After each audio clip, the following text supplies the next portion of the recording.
Have you ever heard of the Greylock Hostel? On the outskirts of the city, there's this old, crumbling building that's been abandoned for nearly 10 years.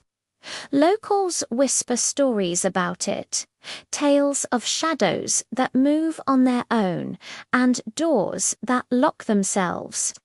But there's one story they all agree on, one that makes their voices drop to a hush. They say there's a room inside, a single, unassuming room. A room that doesn't let the living leave. Our story begins with a guy named Adnan. Adnan was the kind of person who scoffed at ghost stories. He was a thrill seeker, an urban explorer who had seen it all, or so he thought. When his friends warned him about Greylock, telling him about the room, he just laughed. He leaned back in his chair, a smirk on his face, and said, "Come on, guys, seriously. What can a room possibly do to me? It's just bricks and plaster." He thought it was just another local legend, a campfire story to scare kids. But what Adnan didn't realize, what no one could have known, was that the room was listening. It heard his laughter, it heard his challenge, and it was waiting. That night, armed with nothing but a flashlight and his own overconfidence, Adnan decided to prove everyone wrong. He drove out to the edge of the city, the silhouette of the Greylock Hostel looming against the moonlit sky like a skeletal monster. He easily pried open a boarded-up window and slipped inside. The air was thick with the smell of dust and decay. Every footstep echoed through the cavernous, silent halls. It was unnervingly quiet, the kind of silence that feels heavy, like it's pressing in on you.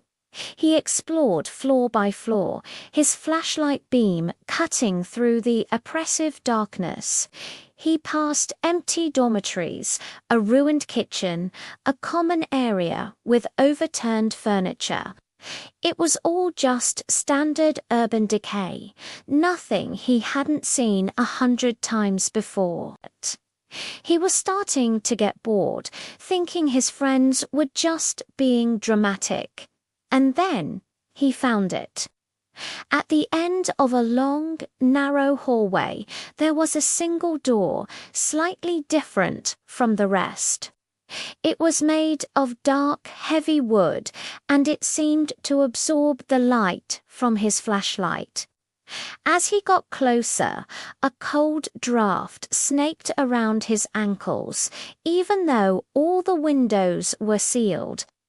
He reached for the doorknob, but before his fingers could touch the cold metal, the door began to move.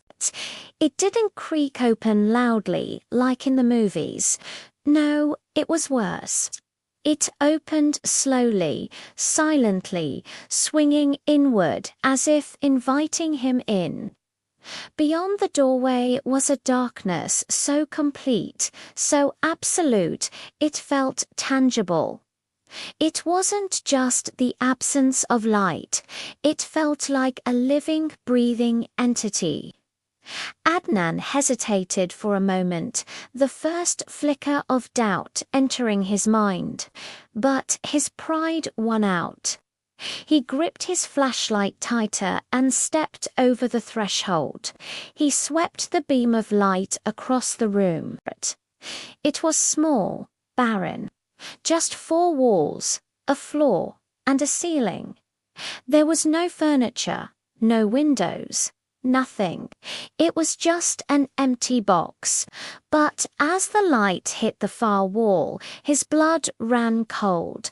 Scrawled in what looked like dried, dark red paint were 3 words written in a shaky, desperate hand. "I saw you coming." A jolt of pure fear shot through Adnan. Who could have written that? He was completely alone.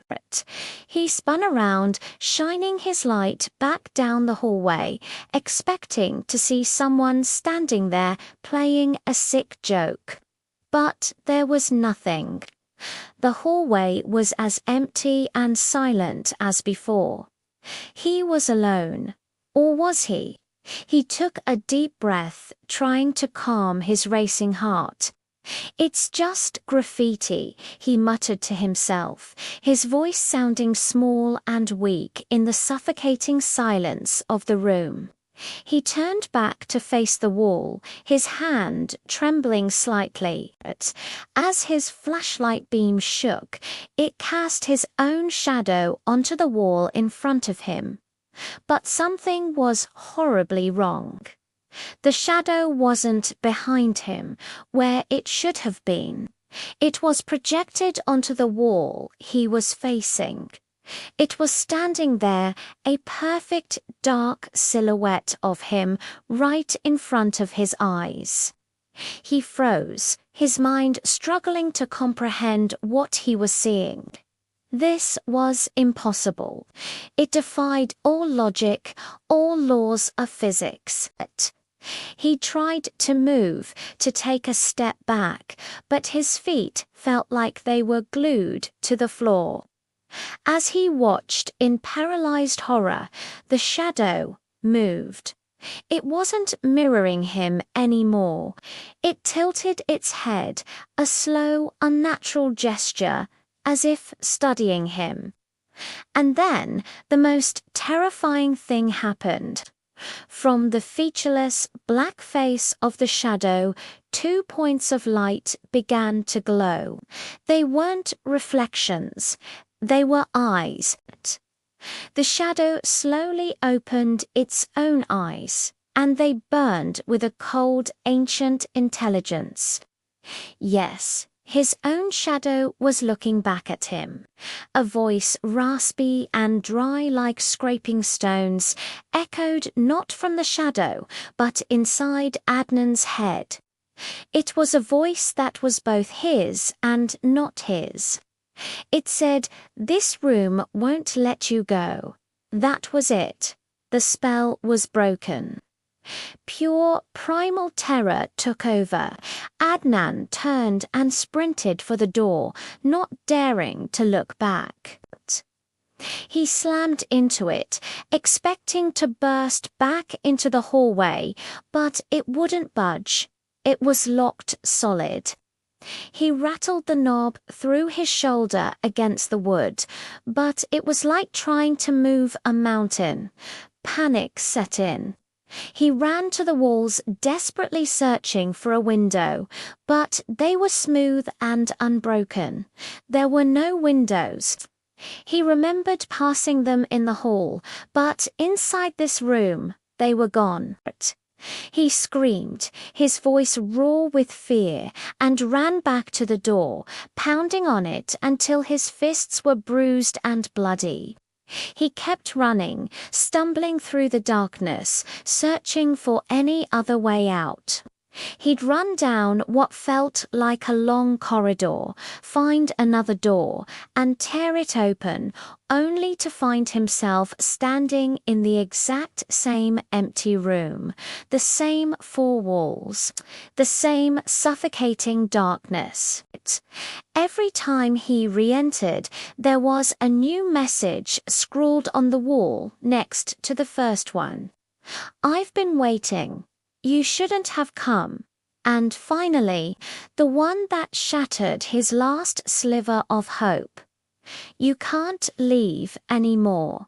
He was trapped in a loop, a nightmare he couldn't wake up from. Every door led back to the same place, back to the watching eyes of his own shadow, which stood silently in the center of the room, waiting for him. The next morning, the sun rose over the city, casting its warm light on the grim facade of the Greylock hostel from the outside. It looked just as it always did, silent, abandoned, and sealed tight. A couple of teenagers who had dared each other to go near the building found something lying in the overgrown grass near the entrance. It was a smartphone. They picked it up, curiosity getting the better of them. The screen was cracked, but it was still on, playing the last video it had recorded. In the shaky, frantic footage, Adnan's face was pale and slick with sweat, his eyes wide with terror. He was screaming into the camera, his voice hoarse and desperate. "If anyone finds this, listen to me. Don't come here. Don't open the door. That shadow, it's not yours. It's not your." Suddenly, his words cut off. The phone clattered to the floor, the camera now pointing up at the ceiling of the dark room. For a moment, there was just silence. And then, a shape leaned into the frame. A dark silhouette blotted out the view. It was a shadow, featureless and black, except for two burning eyes and a slow, spreading smile. Thank you for watching. If you enjoyed this story, make sure to hit that like button and subscribe for more chills. And remember to check the comments for your thoughts. But whatever you do, always check your shadow.